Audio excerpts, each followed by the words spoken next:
Hello viewers, tip number 1. ముందుగా ఒక Lysol డబ్బాని తీసుకున్నానండి. దానిపైన ఉన్న స్టిక్కర్ని తీసేసుకోవాలి. ఇలా మార్కింగ్ చేసుకోవాలి. రెండు సైడ్లు కూడా ఇలా వచ్చేలాగా మార్కింగ్ చేసుకోండి.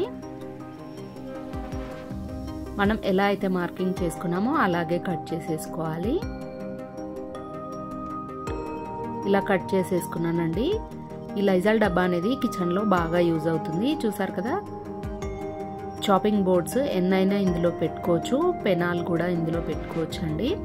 చూసారు కదా, ఇక్కడ నేను 3 చాపింగ్ బోర్డ్స్ పెట్టుకున్నా కూడా చాలా ప్లేస్ అనేది సేవ్ అయిపోయింది. మీరు ఒకసారి ట్రై చేసి చూడండి. Tip number 2.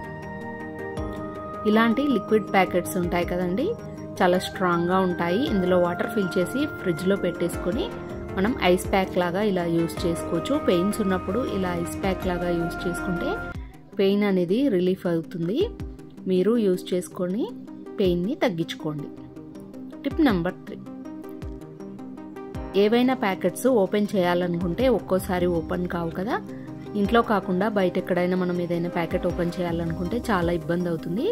అలాంటప్పుడు 2 కాయిన్స్ తీసుకొని ఇలా ఆపోజిట్ డైరెక్షన్లో పెట్టుకొని ఇలా ఓపెన్ చేసేసుకుంటే చాలా ఈజీగా సింపుల్గా వచ్చేస్తుంది అన్నమాట. మనం బయటికి వెళ్ళినప్పుడు ఎక్కడైనా ఏదైనా ప్యాకెట్ ఓపెన్ చేయాలంటే సీజర్ ఉండదు కదా, అలాంటప్పుడు ఇలా ఓపెన్ చేసుకోండి, యూస్ఫుల్గా ఉంటుంది. Tip number 4. ఖాళీ టూత్పేస్ట్ని తీసుకున్నానండి. చూసారు కదా, కింది భాగంలో ఇలా కట్ చేసేసుకుంటున్నాను. కొంచెం ఫోల్డ్ చేసుకొని కట్ చేసుకోండి. మీరు రౌండ్గా కట్ చేసుకోవచ్చు, లేదంటే స్క్వేర్ లాగా అయినా కట్ చేసేసుకోవచ్చు. ఇలా కట్ చేసేసుకున్నాను నేను. లాక్ అనేది రెడీ అయిపోయిందండి. చూడండి ఒకసారి. మనం దీన్ని దేనికైనా యూజ్ చేసుకోవచ్చు అండి. ఐరన్ బాక్స్కి, కర్టెన్స్కి ఏదైనా ప్యాక్ చేయాలనుకున్నప్పుడు దేనికైనా లాక్ లాగా యూజ్ అవుతుంది. చాలా స్ట్రాంగ్గా ఉంటుందన్నమాట. మీరు ఒకసారి ట్రై చేసి చూడండి.